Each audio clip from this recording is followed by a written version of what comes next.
Hey everybody, yeah, I hope you're having a fantastic day.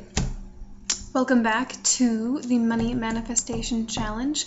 This is step 3.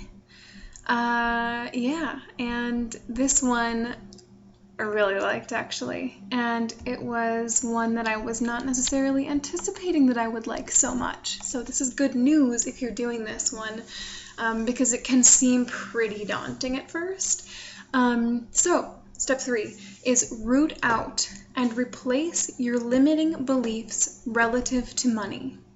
Get a positive association with money.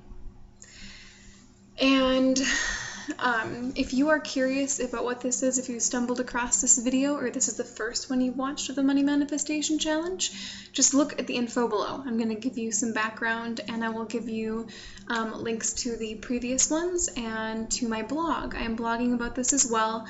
The blog is really going to contain the meat of this because this one is involved. So I wanted to give you more of just my experience and my reaction in this video.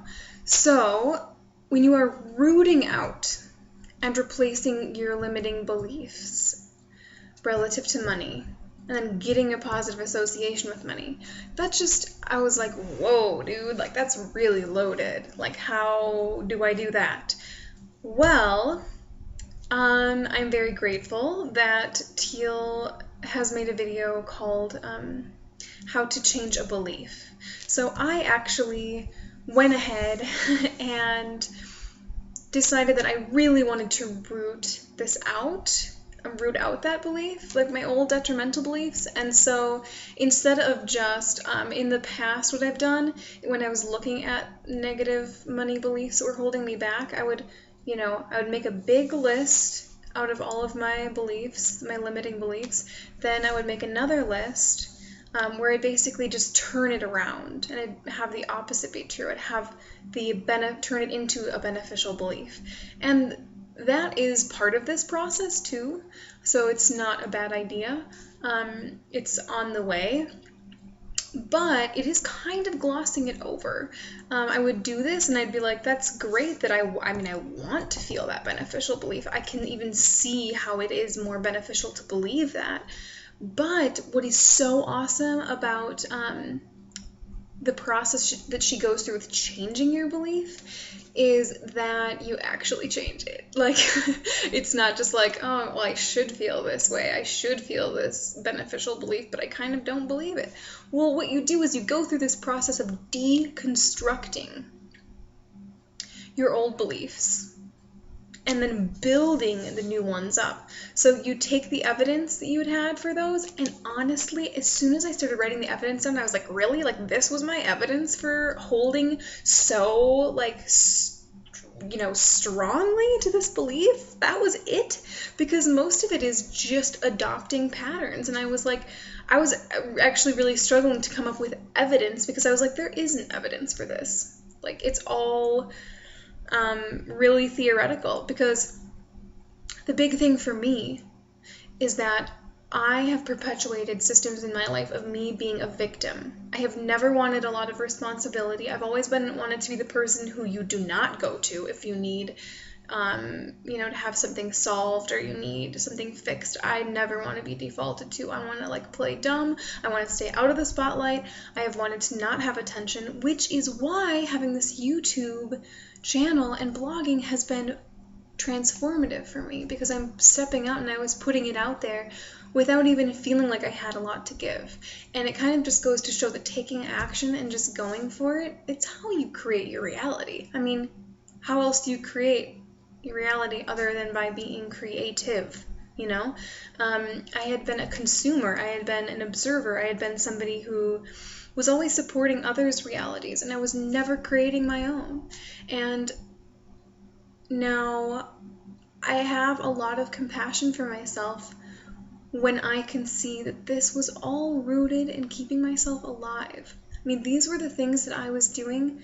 I have, I think the second video I ever made for my YouTube channel was about updating your personal survival guides, and I kind of explore that idea in that video of we're trying to stay alive. And when it comes down to these deep beliefs, most of the time, the reason that we have them is because we think that that's how we need to survive. We need to act this certain way in order to stay alive. And I have so much compassion for myself when I can see that, I thought that bending to everybody else's reality, being insignificant, being powerless, being a victim, being really nice and just supporting everybody and, not acting on any of my own desires, that's how I thought that I had to survive. And it's sad, but it's also not sad because I'm transforming that history into where I am now. And that actually does change the past for me. By taking action now, there is a why to that old way. There's a reason why I was there, and it was in order to expand to where I am now. So, yes, I am going to link my blog, so you can go through the process with me. What I did was I have all of Teal's 8 steps for changing a core belief listed out. I copied it just from her website, and then I also, underneath it in italics, I gave an example of myself doing this with one of my detrimental beliefs, which is that worrying about money makes me financially responsible. This was a really big one for me. So I think I'm going to end it there for now. I just definitely want to press the point of, even if you're coming into this and it looks overwhelming, that's okay. Or if you don't feel ready to go through this full step and you just want to go through the detrimental and then changing them into beneficial beliefs and just looking at that, it's really helpful. Just the first step of identifying your beliefs is so powerful. It means you're taking that necessity of having it be the truth, this thing that has kept you in this gridlock for so long. It's like you're able to look at it objectively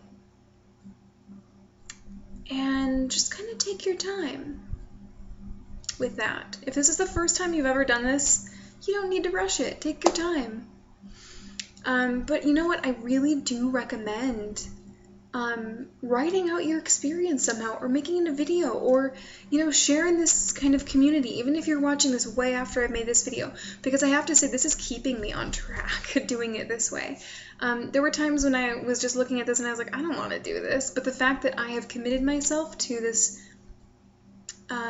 challenge, and the fact that I have said I'm going to complete it in this amount of days really helped me a lot. And I understand that, a lot of people are busier than how I am right now. I have a lot of time to work on this. I've set aside a lot of time to do this. So go at your own pace, but keep yourself accountable. Keep going for it. Don't stop now. Keep plugging in. Amazing things are to come. I can absolutely feel it. So sending you so much light and love. Thank you for watching this. Have a wonderful, blessed day.